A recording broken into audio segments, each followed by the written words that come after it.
வாழ்வோம் வாழ்விப்போம். இது இறைவாக்கு. இறைவனிடமிருந்து தன்னடியார்களுக்கு வழங்க பெறும் அருள் அமுதம்.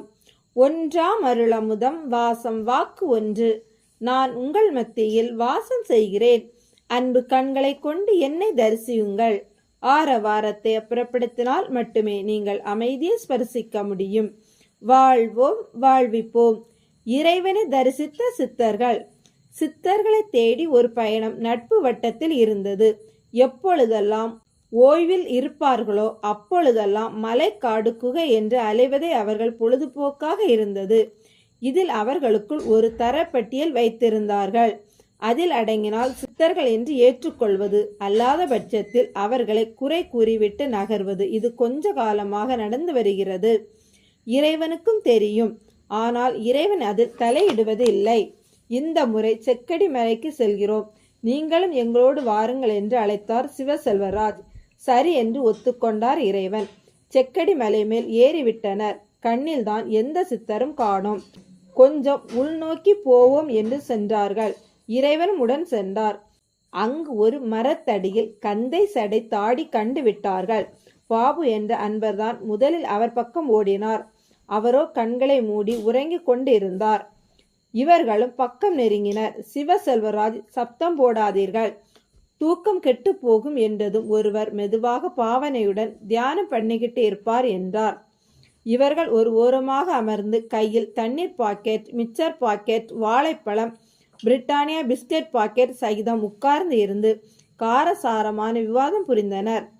சித்தர்கள் எப்படி இருப்பார்கள்? அவர்கள் நடவடிக்கை எப்படி இருக்கும்? அவர்களிடம் எப்படி நடக்க வேண்டும்? அவர்களை பார்த்ததும் காலில் விழுந்து முதலில் ஆசீர்வாதம் வாங்க வேண்டும். அவர்களுக்கு உண்ண ஏதாவது கொடுத்து விட்டால், அதை அவர்கள் வாங்கி உண்டு விட்டால் நல்ல கதி கிடைக்கும்.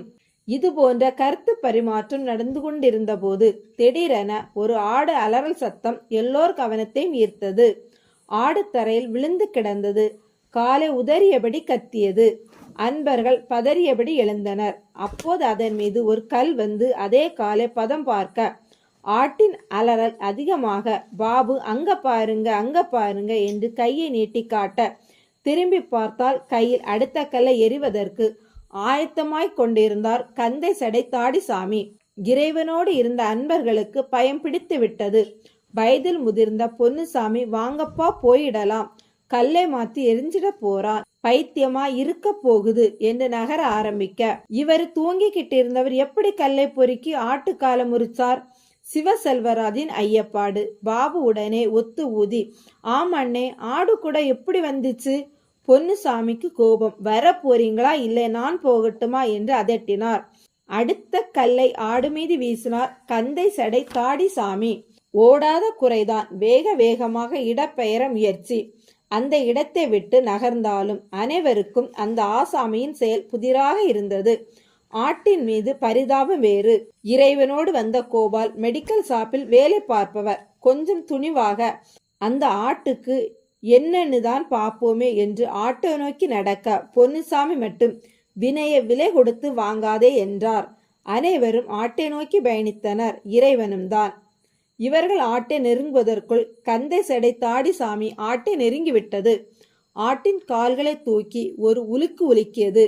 ஆடு வேதனையின் உச்சத்தில். நெருங்க நின்ற அன்பர்கள் அப்படியே நிற்க, ஆட்டை எழுப்பிவிட அவர் முயற்சிக்க, ஆடு தோய்ந்து கீழே சாய சட்டென தரையில் இருந்த மண்ணை எடுத்து அந்த கல்பட்ட காயத்தில் தடவ, அவர் கையில் ரத்தம் ஒட்ட, அதை தரையில் தடவி விட்டு மீண்டும் மண் எடுத்து பூச 5 நிமிடம்தான் கழித்திருக்கும். சட்டென ஆடு காலை உசுப்பி விட்டு எழுந்து நிற்க, இவர் கல்பட்ட காயத்தை தடவ காயமே இல்லாத மாதிரி இருந்தது.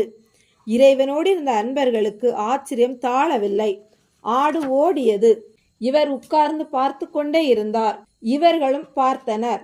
அனைவருக்கும் பயமா வியப்பா என்று அறிய முடியாத நிலையில், ஆம், அங்கு ஒரு நாகப்பாம்பு கல் அடிபட்டு குத்துயிராக கிடந்தது. இவர் அதன் வாலை பிடித்து தூக்கி ஒரு சுற்று சுற்றி வீச எங்கோ போய் விழுந்திருக்கும். அனைவருக்கும் ஒரு தெளிவு நிலை. ஆட்டின் காலை தீண்டிய பாம்பை கல்லெறிந்து விழ வைத்து பாம்பு தீண்டிய இடத்திற்கு கல் எறிந்து மருந்திட்ட மகத்துவமும் பின் மண் எடுத்து பூசி இரத்தக்கரையை மாற்றி ஆட்டை பிழைக்க வைத்த இந்த மருத்துவர் யார்?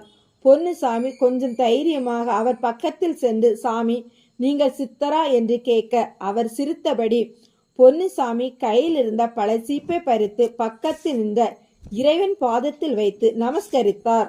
இறைவனுக்கு அந்த இடத்தில் சங்கோஜமாக இருந்தது. மறுக்க முடியவில்லை. காரணம், ஏற்கனவே காட்டில் சந்திக்க அனுமதி பெற்றிருந்த இடைக்காட்டு சித்தர் இவர் என்று இவர்களுக்கு எங்கே தெரியும்? அதற்காகவே இந்த முறை அவர்களுடன் இறைவன் வந்தார் என்பதும் எப்படி புரியும்? அனைவர் கவனமும் கண்களும் இறைவனை மொய்த்த போது நமஸ்கரித்தவர் எங்கே? பட்டண பொன்னுசாமி இறைவன் பாதத்தில் கிடந்த பல சீப்பை கையில் எடுக்க அதை ஆளாளுக்கு பெய்த்து உண்ண சித்தரை தேடிய பயணத்தில் அவர்களுக்கு மிஞ்சியது. அவர் யார்? இறைவனின் காலில் ஏன் விழுந்து நமஸ்கரித்தார்? கொஞ்ச நாட்களாக இந்த கேள்விக்கு விடை தேடும் படலம்தான். இடைக்காட்டு சித்தர் அடையாளப்படுத்தியும் அறிய முடியாத அன்பர்கள். இறைவனை தரிசித்த சித்தர்கள் வரிசையில் இடைக்காட்டு சித்தர் நிச்சயம் உண்டு. வாழ்வோம், வாழ்விப்போம்.